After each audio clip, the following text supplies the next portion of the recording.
یعنی اسرائیل کو یہ عام انٹرنیشنل لا کی درجیاں اڑا رہا ہے، لیکن کوئی بھی کچھ نہیں بولتا، کوئی بھی کچھ نہیں کرتا۔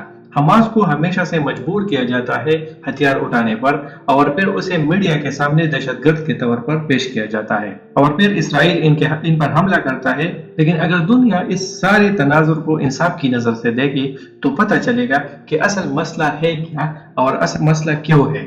جب حماس نہیں تھا تب بھی فلسطینیوں کو نشانہ بنایا جاتا تھا، کیونکہ فلسطینیوں کے حقوق کا خیال نہیں رکھتے تھے۔ یونائٹڈ نیشن کا پلان کیا تھا اور کس نے کس کی زمین ہڑپ لی، آئیے دیکھتے ہیں اس ویڈیو میں، اس کو سمجھتے ہیں کہ یونائٹڈ نیشن نے کیا پلان کیا تھا اور پھر اس پلان کو کس طرح سبوتاژ کر دیا گیا اسرائیل کی طرف۔ دوستو، ہزاروں سال پہلے جہاں آج فلسطین ہے اور اسرائیل ہے، یہاں ایک علاقہ ہوا کرتا تھا جس کا نام قنان تھا۔ اس علاقے میں اسی کا راج چلتا تھا جو اپنے وقت کے سب سے زیادہ طاقتور تصور کیا جاتا تھا۔ مسلمان اور عیسائی کئی سو سالوں تک اس جگہ پر کنٹرول حاصل کرنے کے لیے لڑتے رہے، کبھی مسلمان تو کبھی عیسائی کامیاب ہوتے۔ ناظرین، عیسائیوں اور یہودیوں کے درمیان جو جنگ ہوئی، جس میں بہت سے یہودی مارے گئے اور یہود ساری دنیا میں ذلیل اور رسوا ہو گئے۔ 1800 سے یہودیوں کے خلاف دنیا کے ہر جگہ میں نفرت ہی نفرت تھی۔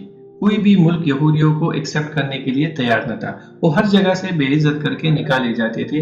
انہی وجوہات کی وجہ سے یہودیوں نے سوچا کہ کوئی بھی ملک ہمیں اپنا نہیں مانتا، اگر سکون سے زندہ رہنا ہے تو ہمیں اپنا ایک ملک بنانا ہوگا، ایک یہودی ملک بنانا ہوگا۔ اسی وجہ سے زائنزم کی تحریک شروع ہو گئی، جس کا مقصد یہودیوں کے لیے ایک الگ تھلگ ملک کا قیام تھا۔ یہ آئیڈیا تقریباً 1870 سے مختلف گروپس میں شروع ہو چکا تھا۔ اس تحریک کی وجہ سے 1881 میں بڑی سطح پر نقل مکانی دیکھنے کو ملی، یہودی فلسطین کے علاقے کی طرف مائگریٹ کرنے لگے۔ یہودیوں نے فلسطین کے علاقے میں آبادی شروع کی اور وہاں رہنے لگے۔ اب فلسطین کا علاقہ کس وجہ سے چنا؟ کیونکہ یہ علاقہ یہودیوں کے لیے مقدس علاقہ ہے۔ یروشلم یہودیوں کے لیے سب سے مقدس جگہ ہے۔ اس وقت نہ اسرائیل تھا، نہ غزہ تھا اور نہ مغربی کنارہ تھا۔ یہ سارا علاقہ فلسطین تھا جو سلطنت عثمانیہ کے حکومت کے اندر آتا تھا، اور سلطنت عثمانیہ میں مسلمان، عیسائی اور یہودی ایک جگہ رہتے تھے اور سب کچھ بالکل ٹھیک ٹھاک چل رہا تھا۔ ناظرین کرام، یاد رہے، یروشلم مسلمانوں، عیسائیوں اور یہودیوں تینوں کے لیے بہت مقدس ہے۔ عیسائیوں کا عقیدہ ہے کہ عیسیٰ علیہ السلام کو یہاں پہ کروسیفائی کیا گیا تھا۔ مسلمانوں کے لیے یہ مقدس جگہ ہے کیونکہ یہاں پہ مسجد اقصی یا قبلہ اول ہے۔ یہودی مانتے ہیں کہ یہاں پہ دیواری گریا یا ویسٹرن وال ہے جہاں پر یہودی کھڑے ہو کر تورات پڑھتے ہیں۔ ناظرین، اب ہم جاتے ہیں تاریخ 1915 یا 1914 کی طرف، جب پہلی جنگ عظیم شروع ہو جاتی ہے اور سلطنت عثمانیہ کے خلاف برطانیہ اور فرانس لڑ رہے ہوتے ہیں۔ سلطنت عثمانیہ نے اس جنگ میں جرمنی کا ساتھ دیا تھا، جسے شکست ہو گئی تھی۔ انگریز یہاں پر بڑی چالاکی سے کام لیتے ہیں، جس کے لیے وہ ہمیشہ سے مشہور ہے۔ انگریز عرب کے الگ الگ گروپس کو جو سلطنت عثمانیہ سے ناراض تھے بغاوت کے لیے اکساتے ہیں، اور انہیں سپنے بھی دکھاتے ہیں کہ جب سلطنت عثمانیہ کے حکومت ختم ہو جائے گی تو یہ علاقہ آپ کو دیا جائے گا۔ عربوں کو یہ پسند نہیں تھا کہ اجمی لوگ ان پر حکومت کریں، اور عرب کے مختلف گروپس بن گئے تھے اور وہ جنگ کر رہے تھے سلطنت عثمانیہ کے اگینسٹ، اور وہ اپنے لیے ایک یونیفائڈ عرب کنٹری کا مطالبہ کر رہے تھے۔ اور انگریزوں کی چالاکی دیکھی، اسی طرح کا وعدہ یہودیوں کے ساتھ بھی کیا کہ فلسطین کو تمہارے حوالے کیا جائے گا اور آپ کے لیے ایک یہودی ملک بنا دیا جائے گا۔ یہودیوں کے ساتھ یہ وعدہ اس لیے کیا گیا کہ وہ امریکہ کو پہلی جنگ عظیم کے لیے انوالو کرے اور وہ برطانیہ کی مدد کے لیے راضی ہو۔ لیکن حقیقت میں انگریزوں نے فرانس کے ساتھ پیچھے سے ایک پوشیدہ معاہدہ کیا، جیسے ہی سلطنت عثمانیہ جنگ ہار گئی تو جو فلسطین یعنی مڈل ایسٹ کا علاقہ تھا، انگریزوں نے اور فرانس نے آدھا آدھا تقسیم کر دیا اور پورا علاقہ اپنے کنٹرول میں لے لیا۔ اب ناظرین، مکاری کی انتہا دیکھی کہ جیتنے کے بعد نہ تو عرب کے لوگوں سے اپنا وعدہ نبھایا اور نہ یہودیوں سے وعدہ نبھایا، لیکن یہودیوں نے یہ مان لیا تھا کہ یہی ہمارا ملک ہے اور پوری دنیا سے وہاں نقل مکانی شروع کی تھی۔ 1918 سے لے کر تقریباً 1948 تک یہ پورا علاقہ برطانیہ کے انڈر رہا۔ اس وقت تقریباً 1945 میں جرمنی میں ہٹلر کو پولیٹیکل پاور وہاں ملتی ہے اور وہ یہودیوں کو لاکھوں کی تعداد میں ہلاک کیا جاتا ہے اور بہت سے یہودی فلسطین مائگریٹ کر جاتے ہیں، جس کو ہولوکاسٹ کے نام سے یاد کیا جاتا ہے۔ تو تقریباً 1948 میں جب دوسری جنگ عظیم ختم ہو جاتی ہے تو اس کے بعد انگریز پریشان ہو جاتے ہیں اور کمزور بھی ہو جاتے ہیں، اس لیے انگریزوں نے یہودیوں اور فلسطینیوں کے سامنے ہاتھ جوڑ دیے کہ بس ہم اور حکومت نہیں کر سکتے، ہم یہودی اپنا ملک بناؤ اور فلسطینی اپنا ملک بناؤ۔ اور تقریباً اسی دوران یعنی 1945 میں اقوام متحدہ بھی بنایا گیا تھا تاکہ ایسا جنگ دوبارہ نہ ہو اور بات چیت کے ذریعے مسائل کا حل نکلے۔ اب اس کے بعد عرب کے لوگ پریشان تھے کہ زمین ہماری ہے تو اسے یہودیوں کو کیوں دیا جائے، ہم نے تو یہودیوں پر ظلم نہیں کیا ہے، یعنی ظلم نہیں کیا ہے مطلب یہ ہے کہ یہودیوں کو تو ہٹلر نے مارا ہے، ہم نے تو نہیں مارا ہے کہ یہ مظلوم بنتے رہے اور ہماری زمینوں پر قبضہ کرے، ہماری زمین ہے تو ہمیں حق ہے کہ ہم اس پر رہے۔ اس وجہ سے برطانیہ اور انگریز نکلتے ہی یہ ذمہ داری اقوام متحدہ کو سونپ دی جاتی ہے اور اقوام متحدہ کو کہا جاتا ہے کہ آپ یہ جو مسئلہ ہے فلسطین اور اسرائیل کے درمیان اس کو حل کیا جائے۔ اقوام متحدہ ایک منصوبہ بناتا ہے کہ کتنا علاقہ یہودیوں اور کتنا علاقہ مسلمانوں کو دیا جائے۔ تو اقوام متحدہ کے مطابق تقریباً 45% کا حصہ عرب ممالک جبکہ 55% کا جو حصہ ہے وہ یہودیوں کو دیا جاتا ہے۔ اور یروشلم جو مسجد اقصی ہے جو تینوں مذاہب کے لیے مقدس ہے ان کو انٹرنیشنل سٹی یا انٹرنیشنل علاقہ ڈکلیئر کیا جاتا ہے اور اس کو یونائٹڈ نیشن اپنے کنٹرول میں لیتا ہے۔ یہودی اس منصوبے کو مانتے ہیں اور اپنے ملک کا نام اسرائیل رکھتے ہیں اور اسرائیل ملک یہاں بن جاتا ہے، لیکن دوسری طرف عرب ممالک اس منصوبے سے خوش نہیں تھے۔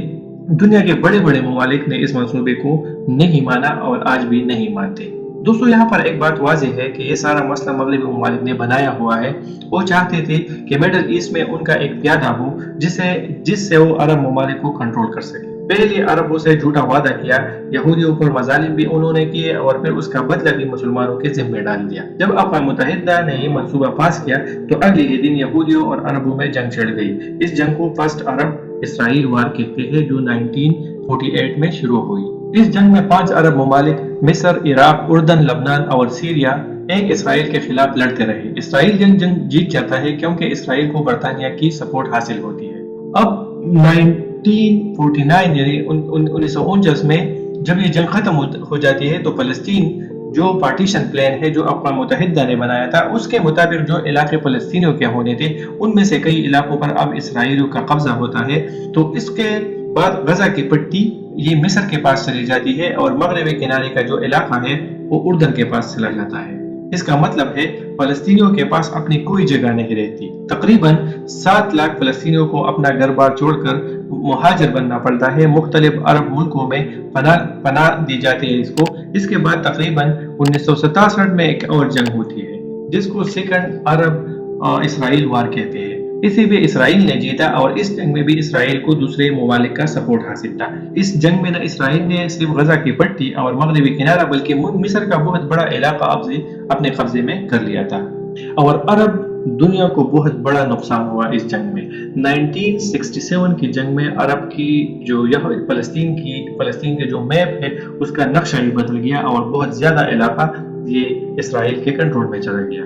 ناظرین اس جنگ سے پہلے فلسطین کے لوگ اپنے لیے ایک الگ ملک بنانا چاہتے ہیں۔ اس کے لیے فلسطین لبریشن آرگنائزیشن یعنی PLO مارز وجود میں آتا ہے اور یہ تقریباً 1964 میں یہ مارز وجود میں آتا ہے، لیکن اس کو پہلے ایک ٹیررسٹ آرگنائزیشن تصور کیا جاتا ہے۔ لیکن 1974 میں تقریباً 1974 میں PLO کو انٹرنیشنل سطح پر ریکگنائز کیا جاتا ہے کہ یہ فلسطینیوں کے نمائندے ہیں۔ ناظرین 1967 کے بعد 1973 میں بھی ایک جنگ ہوئی جس میں مصر اور شام نے 1967 کے جنگ میں کھو دینے والے علاقوں کو واپس لینے کے لیے اسرائیل پر حملہ کیا۔ اس جنگ میں امریکہ نے اسرائیل کو سپورٹ کیا اور یہ جنگ تقریباً 3 ہفتے تک جاری رہی۔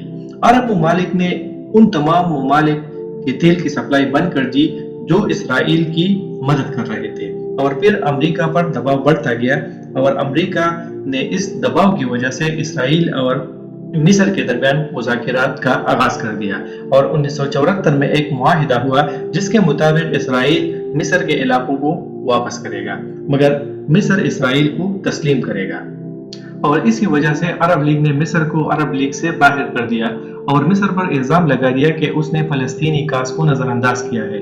اس کے بعد اسرائیل اپنا علاقہ مصر کو واپس کر دیتا ہے اور اسی وجہ سے مصر اور اسرائیل کے وزرائے اعظم کو نوبل پرائز دیا جاتا ہے 1978 میں۔ لیکن اس کے 2 سال بعد